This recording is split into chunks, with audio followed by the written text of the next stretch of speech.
I'm going to talk to you today about how I menu plan.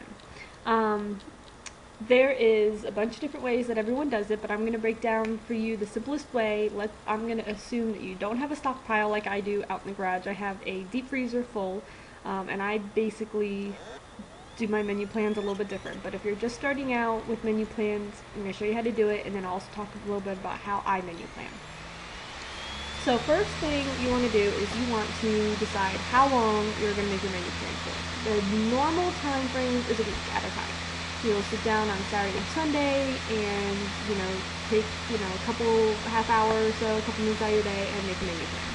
Um, right now I'm going to be talking to you, I made a menu plan for an entire month of August. The reason I did this is because I have so much going on. I have, beginning of August, I have Blog Her conference that I'm going to be out of town for. Then I have family coming into town, and just so much going on that it didn't make sense for me to try to squeeze in a menu plan each week, so I made it for the entire month. I sat down on a Sunday evening after the kids went to bed, and I was tired by the time I was done, but it's well worth it. So the first thing you want to do is you want to write down your days. I do mine very simple. I split a piece of paper and I write Monday and the dates. Tuesday, Wednesday. I only plan dinners. The reason I do this is because my kids are still young. They eat cereal for breakfast. They'll eat, a granola bar and yogurt for breakfast. And for lunch, we usually do leftovers, or we do a sandwich of some kind. So I usually just plan dinners, the big meals, during the week, during the day. So what you want to do is first you want to sit down and figure out what your schedule is for the week. Okay. Whether you have, like my husband has duty, where in the military duty, every branch calls it something different, but where he's gone for 24 hours. He's at work, he doesn't come home for dinner. So I make sure that I include that, where it says duty, that he's not going to be home, so we're going to be one less person. Those days I'll incorporate something like macaroni and cheese, a fend for yourself night, which I will usually make like a pasta dish or a side dish, and we'll eat leftovers. Or I'll do something simple and light for the three of us. Or like I have my mom coming into town, I'll write, on here plus mom, which means we have an extra person, that I need to make sure we're incorporating bigger meals and not the smaller ones. So once you have your schedule into this, then you want to sit down, and first thing you want to do is you want to figure out what you have in the house. You want to use up what is in the house. Now, being that I have the deep freezer, I keep track of everything. This is my list of what is inside my deep freezer at this moment. And then on another page, I keep a list of everything that is in my kitchen freezer that is not on my menu plan. Now, this system works for me because I can, because I know what's in there. It's also all the stuff that needs to be used up. We put the new stuff towards the bottom, the old stuff's up top, it's dated in there, and then we use up what needs to be, the meat that needs to be used up first. The oldest gets used first, as with any stockpile. This allows me to only buy meat when it's on sale at my rock bottom price, or when I can get it on manager special, or cut back when it needs to be frozen or used that day. So that's what you want to do. You want to start with what is in your house. You want to look in your pantries, your refrigerator, your freezer. Is there a leftover? Did you make a roast the other night, and you can turn around, and I have a recipe where you can turn it into the crock pot, put some barbecue sauce, make a pulled pork sandwich.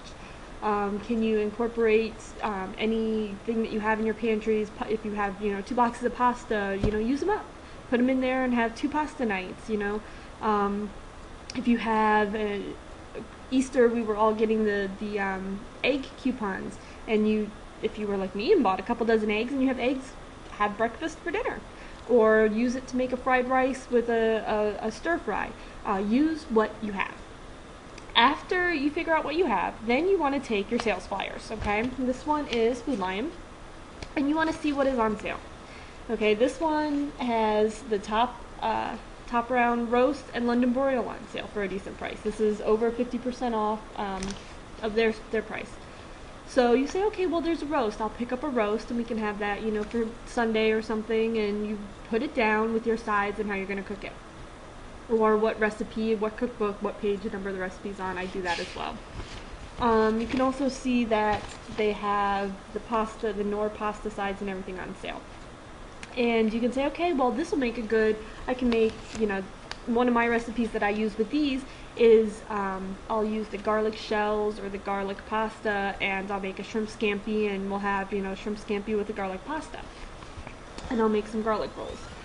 So, you know, take the ones that are close, the sales flyers that are close to you. Wise is also close to me as well. This Wise flyer is a couple weeks old. I can't find my current one. And see what's on sale this week. The drumsticks were on sale. And I got lucky. I was able to get a pack of the drumsticks that were on sale that were also on manager special. It was a big pack. It was 2 meals for us. So I got it even cheaper than normal. And I said, okay, well, we've got this pack that needs to be used up. I did fried chicken one night, and then the second time, or I froze the other half, and then a couple days later I took them and I cooked them and I shredded them and put them in some marinara sauce with some pasta, and it was a different form of chicken parm. So just find creative ways to use it. Always be willing to try new recipes, some new cookbooks, bookmarks, and stuff as you find it. And as you're going through, keep in mind just because it's the price here, if you've got a coupon, it's going to be cheaper. So I always try to remember, like, the ballpark franks were on sale here. I had a $1 off coupon off of one from emailing companies. Well, I wrote that down.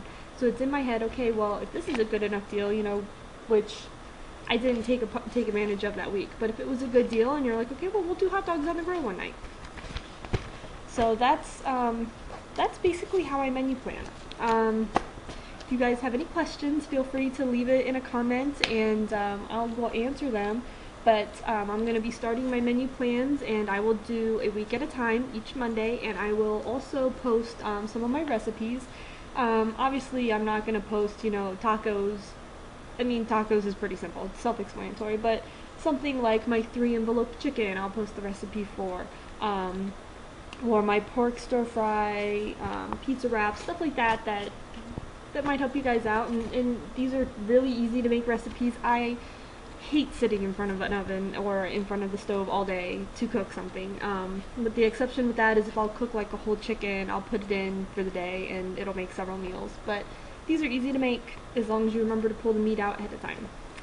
Gotta remember that. I've forgotten several times and had to change the menu plan because I didn't pull what we needed out of the freezer.